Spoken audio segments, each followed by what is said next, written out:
Imagine a time where during campaigning season, one wasn't being bombarded with ads for politicians on various media outlets such as television, social media, and polling.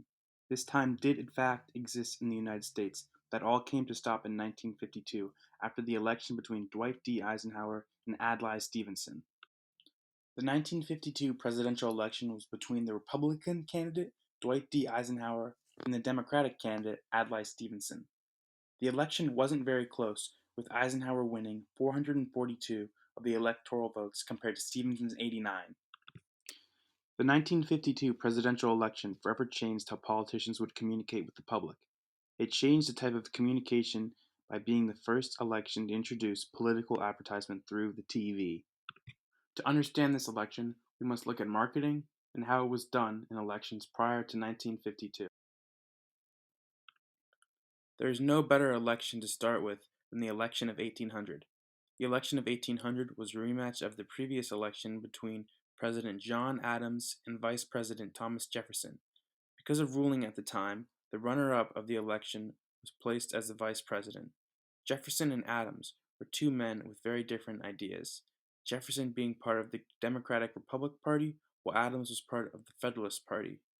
The past 4 years have been full of many disputes, and when the campaign began, both wasted very little time to share how they truly felt. The Jefferson campaign and supporters said that Adams had a hideous, hermaphroditical character which has neither the force and firmness of a man nor the gentleness and sensibility of a woman, while the Adams campaign and supporters responded by saying Jefferson was a mean-spirited son of a half-breed Indian squaw, sired by a Virginian mulatta father. Campaigning plays a huge role in communication between the people and candidates, and it has changed quite a bit since the late 1800s. Campaigning was conducted through magazines, pamphlets, political cartoons, and events where supporters spoke on the candidate's behalf. In fact, it was considered inappropriate for the candidates to ask voters to vote for them directly. Broadsides became something that were very popular for candidates to use. Broadsides were items pinned or printed on one side of a sheet of paper and were generally posted or distributed as advertisement or bulletins. The information that was posted on them was generally trusted by the public. Political cartoons were also very popular for politicians to use during the 19th century. These cartoons often were made to make the opposing side look unflattering or stupid. This cartoon shows what a racist thought would be the worst outcome for Lincoln's abolition of slavery. This cartoon suggests that it is frightening that a president might bow to a woman of color, or that there might be mixed race couples. Finally, it is shocked that a white coachman might actually drive an African American couple instead of it being the other way around. To understand this election, it is crucial to look at the rise of television in America and how advertisement came to be. If television never became popular in America, politicians would have never decided to use it as a way to communicate. The first electronic television was invented by Philo Taylor Farnsworth on September 7, 1927. The number of television sets in the U.S. rose from 6,000 in 1946 to some 12 million by 1951. No new invention had entered American homes faster than black and white television sets. By 1954, half of all U.S. homes had one. In 1939, the Radio Corporation of America televised the opening of the New York's World Fair, including a speech by President Franklin Delano Roosevelt, who was the first president to appear on television. On May 7, 1939, the first televised baseball game between Princeton and Columbia was aired. By 1941, the Columbian Broadcasting System, CBS, which was RCA's main competition in radio, was broadcasting two 15-minute newscasts a day to a tiny audience in New York.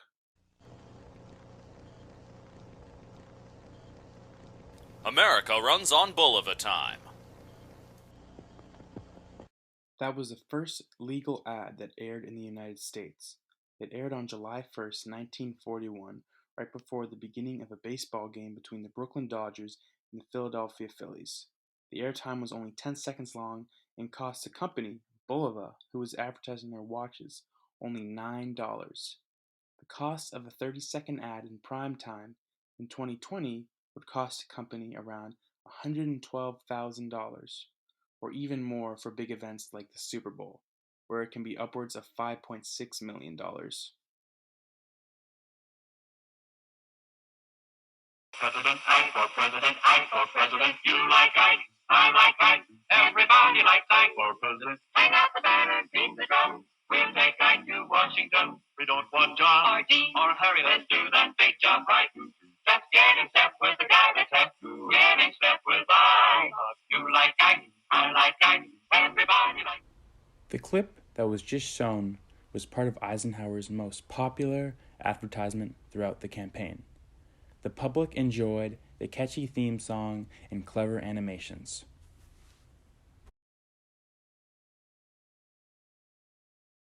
Dwight D. Eisenhower was born in Denison, Texas on October 14, 1890. Dwight D. Eisenhower grew up in Abilene, Kansas as the third of 7 sons in a poor family.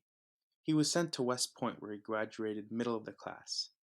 Eisenhower was able to climb his way up the military, working under many esteemed generals. After the Japanese attack on Pearl Harbor, Eisenhower was called to Washington to be named a planning officer. He was the head of a couple missions, one even leading to the fall of Rome in 1944. He was made a full general in early 1943, and Eisenhower was appointed Supreme Commander of the Allied Expeditionary Force in December of that year, and given the responsibility of spearheading the planned Allied invasion of Nazi-occupied Europe. Eisenhower returned home to a hero's welcome in 1945 to serve as Chief of the Staff to the U.S. Army. Eisenhower had a great image when he returned home from the war, and the Republican Party wanted him to run as their candidate. The problem was that Eisenhower didn't want to run. He could be quoted as saying, "Why can't a soldier just do his duty?" However, eventually, after enough persuasion, he was convinced to join. BBD&O, which was a Republican firm, was in charge of his look and decided to change everything. They made a common theme for this election as Ike, the common man, returning as a hero. They put Rosser Reeves in charge of Eisenhower's advertisement. Reeves, similar to Eisenhower, had little political experience. Reeves continued with the narrative that Eisenhower was a hero returning home. They did this since they knew that Eisenhower would never be able to outspeak Adlai Stevenson, who was a career politician and good with words. Reeves wrote about 20 spots and had Eisenhower come to the studio for one day. Eisenhower did not like the idea that he was being orchestrated, but reluctantly went along. They didn't want him to appear old, so he read off large cards without his glasses. Reeves then went to find the average American who would ask Eisenhower the question that went with a set of responses. Eisenhower answers America. You know what things cost today. High prices are just driving me crazy. Yes, my Mamie gets after me about the high cost of living. It's another reason why I say, it's The time Democrats for a were change. furious and complained that the Republicans had invented a new kind of campaign, conceived not by men who want to face the crucial issue of the day, but by the high-power hucksters of Madison Avenue. Other complaints were that the president was now being sold like toothpaste. Stevenson in his campaign's biggest mistake was not paying enough attention to the television scene. His ideals appealed to the intellectuals and journalists, but that wasn't even close to enough, because Eisenhower appealed to the common man, winning the election fairly easily. The success of the Eisenhower ads were immediate. Politicians now had a new way to communicate with the people, and the people were now given new opportunities to learn about their candidate. An example of the change that occurred right after would be the 1960 presidential debate between John F. Kennedy and Richard Nixon. The first debate was watched by over 70 million people. Nixon went into that debate favored by most to beat the young photogenic Kennedy. When Nixon arrived at the debate, he had recently been hospitalized and looked ill, and had refused to wear makeup, while Kennedy looked young, healthy, and charming. Henry Cabot Lodge, who was Nixon's running mate, had a few words for the Republican presidential candidate. "That son of a bitch just lost us the election," he said, while Lyndon B. Johnson, Kennedy's running mate, who had only heard the debate from the radio, thought that Kennedy had lost the debate. Kennedy went on to win this election by one of the smallest margins in history. Access for political information has become a lot easier to come across through social media, where 70% of Americans have an account, and that number is only increasing, having a 3.1 increase from 2019 to 2020.